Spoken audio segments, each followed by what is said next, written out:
Okay, this is a last minute addition to this podcast. I had no intention of putting it in, but when I saw that Scott was live streaming, I decided that I would click on his video and have a look, although I already knew that he had already streamed what he was doing on Twitch already. So it wasn't really, I just wanted to kind of like check out his chat and, just have a look at, for a few 3 minutes for a while. And it wasn't long before Andy and Andrasta Wolf came into his stream. And as you can see here, this is exactly the reason why I do not enter into Scott's live streams, or at least it's one of the reasons. Because of this. There was a back and forth, there was an argument. He wanted them out. He wanted Andy and Andrasta Wolf out, but particularly Andy. And I don't want to get involved in all of this. So this is why I watch from afar. Hope he can understand now why I don't want to get involved. I was like, when I saw Andrasta Wolf's name, I was like, oh my goodness. And then Andy, I was like, oh my goodness. Don't want to get involved in it. Happy Halloween, my wonderful subs. I just thought I'd pop on for a little bit and have a little bit of a chat with you. Some people have started to put their Christmas decorations up already.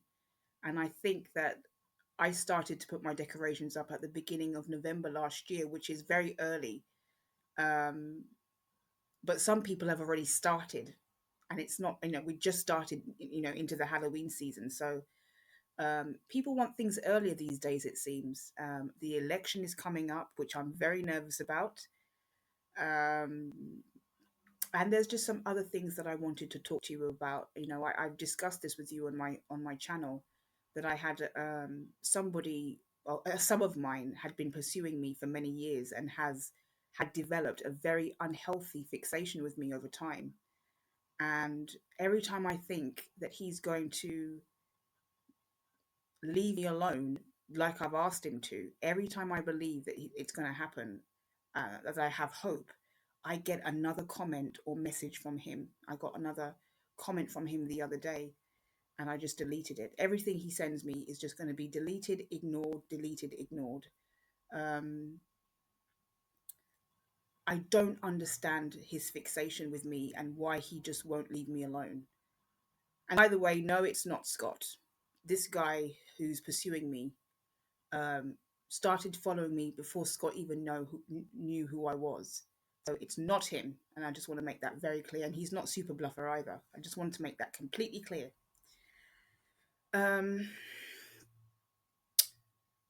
I really am struggling to understand why he has developed a fixation with me when I've never done a live stream, never did any live videos. There are OnlyFans accounts that he could follow. There's tons and tons of other women out there that he could follow, but he chooses to fixate on me, on my channel, on my tiny channel. I'm a completely insignificant person, not to myself or not to my family, but in the grand scheme of things in the world out there, I'm completely insignificant. But he fixates on me.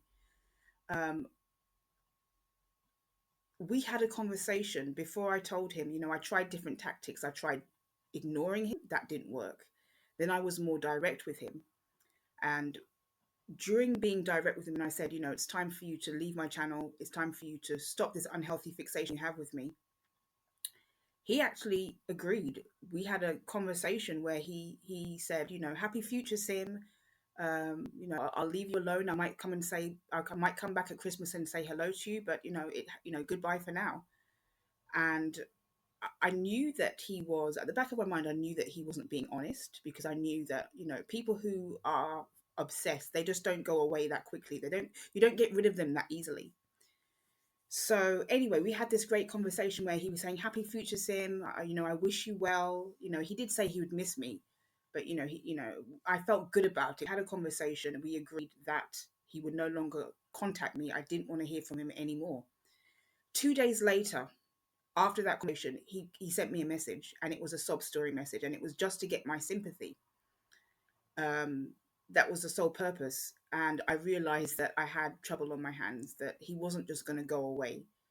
I also realized that the conversation we had a few days prior, where he agreed to leave me alone and stop sending me messages, I realized that he was just saying what he thought I wanted to hear to appease me, so that he could prolong the engagement with me, prolong the communication, and keep me talking to him. So he was telling me what I wanted to hear to keep me talking to him, because he operates on a contact response basis. So if he writes a comment, he desires and expects a response. That's how he operates. That's what drives his fantasy. My responses, and because I'm very interactive with my subs and visitors, that opened me up to being vulnerable to somebody like that. Um, Someone left a message on my channel a few weeks ago and said that this is happening to me because of how I dress, the clothes I wear, my photographs, and stuff like that. If you go and watch music videos on YouTube, go and watch the OT Genesis video, the Cut It song. Go and watch some of Beyonce's video. You'll see that the clothes that I wear are very, very modest in comparison. Go and watch some of Nicki Minaj's videos. The clothes that I wear are very, I'm not the only woman that's ever worn a low cut top. So, and I wear jumpers as well. So that can't be the reason. There are so many women out there with OnlyFans accounts that have even accounts on YouTube that he could follow. But he chooses to follow my channel. He chooses to fixate on me. And in the scheme of things, I'm just a completely insignificant person who's never done a live stream. So I'm always wondering, how is it that he became fixated on me when there's so many other women for him out there to choose? And one of the things that I've come up with is the fact that I did respond to him and that I did talk to him. Like I said, he requires responses. That's how he operates. That's what feeds his fantasy. What if he continues? I might just have to block all of his accounts that I know that he has. But I know that's just a short term um that's just short term solving the problem. That's just solving the problem in the short term. I know it's not going to fix the bigger picture and what's going on with him. I didn't want to have to do that, but it's looking like I might have to do that. I do love this time of year. I love it when the leaves fall. I love it when the nights get shorter, because I don't really enjoy watching TV or watching Netflix when I want to watch a good movie when it's still bright sunshine at 9 o'clock in the evening. Now, I know that a lot of people prefer the longer evenings, and look, balmy summer nights can be nice, but with where I live, I just prefer the darker days and the cozier nights and being able to put my candles on. I love the beautiful, you know, nature, the leaves, the trees, how they change during this time of the year. I just love it. And I've told you of my desire to want to leave England. And if I, even though I dream of living in California and even Florida, I'm probably more suited to living in a place that has four seasons. As a child, I really loved spring when the daffodils came out because they were big and yellow, and I just loved that. But as an adult now, I do really, really love the fall, winter months, and I just love the everything that happens. Like you've got the Halloween, and then that leads into Thanksgiving, and then that leads into Christmas. I just love that build up. Um, I was watching the Robert Tellez trial a few weeks ago on Court TV, and I watch a lot of different things on Court TV. And it reminded me of a Columbo series film. Um, and it kind of reminded me of my own situation, because the thing about people who pursue and target you, my pursuer is somebody who has a fantasy that they're in love with me, and it's actually obsession that drives them and fantasy that drives them. And the categories that I would put him in are obsessional love, cyber, incompetent suitor, and intimacy seeking. These are the categories I put him in. But obsession can also be driven by disdain for somebody, and when you reject someone, that often happens where they start to disdain you. And there is another situation that's going on online where people who disdain somebody start to target them. And, even in my own truther community circles.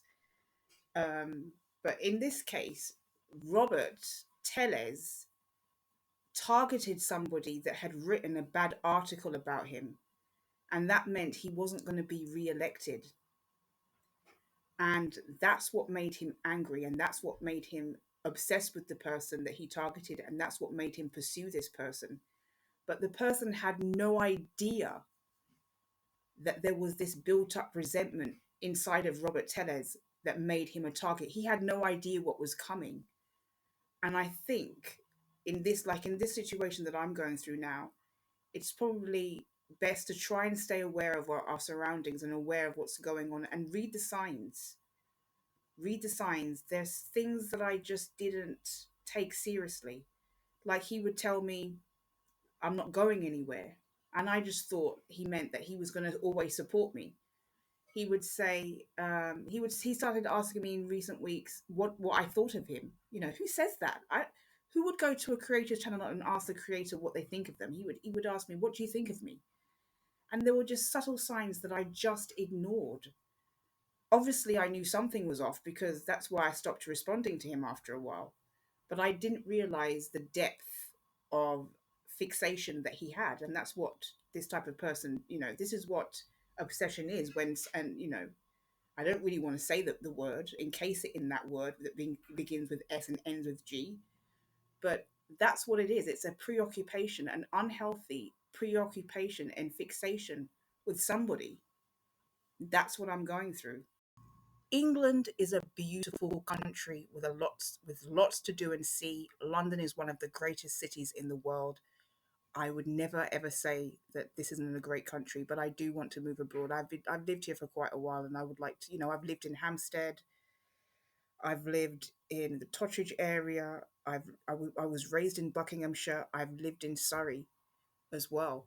I've lived in some fantastic areas, high end upmarket areas. I'm not rich, but I've lived in some. I had a middle class upbringing, and London is particularly a wonderful city with great food, an eclectic mix of people, wonderful parks, beautiful.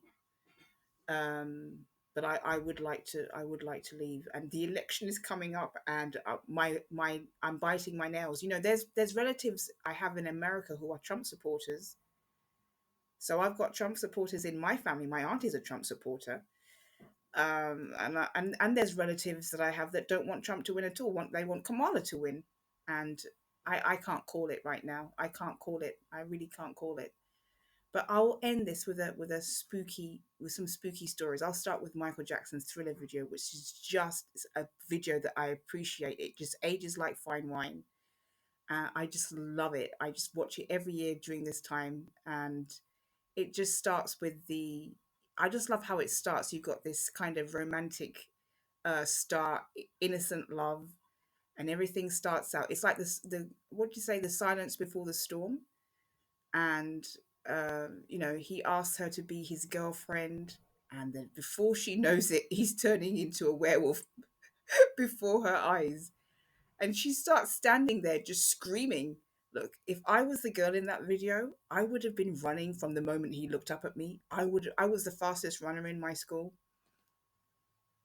I was the fastest runner in my school. I used to be athletic, not anymore. Can you imagine me running down a 100-meter sprint track?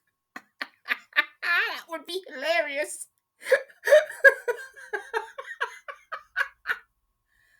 And walking through, I actually found out recently actually that I don't know if you know this group. What are they called? Mel and Kim. Tay tay tay tay tay tay tay tay tay tay. Um, that I live not far from the cemetery where she was laid to rest, and I'm actually thinking of going to visit that cemetery. It's near Billionaires Row, which is actually not far from where I am, and I might actually go and visit that cemetery. It's a beautiful cemetery, and quite a few famous people have been laid to rest there. I also don't live too far from Vanessa Feltz actually, and other people. When I was living in Hampstead, I used to go to Primrose Hill every now and then because they have a beautiful hill in Primrose Hill. That's why they call it Primrose Hill. And from that hill, you can see the London Eye, and you can see uh, lovely views of London. And then I would leave Primrose Hill and I would go walking into Regent's Park, which is just down the road. Regent's Park. Oh my God! If I could live anywhere in England and be really happy, Regent's Park Regent's Park would be the place. I love Regent's Park far more than Hampstead. You know, I lived in Hampstead for quite a while, and I lived near a lot of celebrities. Used to see them all the time. I lived near a lot of celebrities. Some of my most miserable years were living in Hampstead, but I love Regent's Park. I love it. I love Regent's Park so much. If I could live anywhere in England, it would be Regent's Park. It's one I just love the white Nash buildings. I love the park. That area. Whenever I go to Regent's Park, and I haven't been there for a while, I just feel happy. I feel happy there, like when I go to Holland Park, the Japanese garden in Holland Park. But Holland Park is at the other side of London. You know, it's just far. The parks around the Totteridge area are nice as well, but those parks are even nicer. Anyway, yeah, we're talking about cemeteries. So, who walks past a cemetery in the middle of the night like they do on Thriller Video? I mean, that's what makes that Thriller Video so great.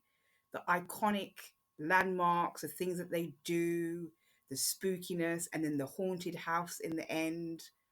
That video is just so good. It's like a movie and a music video all in one, and it's surpassed a billion views now. Talking about views, my channel has almost 500, half a million views now, lifetime views. But like I said, watch time is actually more important than views, to be honest with you. And this channel almost has 17,000 watch time hours in views. So thank you very much. Um, YouTube is hard, it's not easy, and my views haven't been great lately. But guess what? Sometimes your video doesn't reach the algorithm to a few months after. Some of my videos that have the most views, didn't hit the algorithm until like a few months after they'd been put out. And I'm seeing that a lot with some other videos as well. Some of my other videos that I put out a few weeks ago, a few months ago, are starting to hit the algorithm and getting and building, thousands upon thousands of views. And sometimes that happens, but watch time hours are more important than your actual views on YouTube. So anyone who wants to start a YouTube channel, don't be don't necessarily think, oh, it's all about views. It's about watch time hours. And sometimes you might put a video out and it doesn't hit the algorithm till a few months after. I put a short video out a few months ago, stalled at 500 views. That same short video has almost 2,000 views now. So that's how it works. It doesn't always work that you get all your views in a 30-hour period. That's what happens for most of my videos, but not all. So anyway, I am going and I'm going to watch my Thriller video and I'm going to watch a lot of spooky, scary films. A few months ago, or I think about a year ago, I watched the latest installment of Scream, which I just loved. I thought it was brilliant. The ending was a bit silly, but I really, really loved that film. But the original Scream is my favorite in all of the movies. I just love the original Scream, and I might actually watch that. I might watch the first installment of Scream for Halloween. I'll watch E.T. because that's my favorite movie of all time, and I'll watch the Thriller video over and over and over again. Anyway, thank you for your time, guys.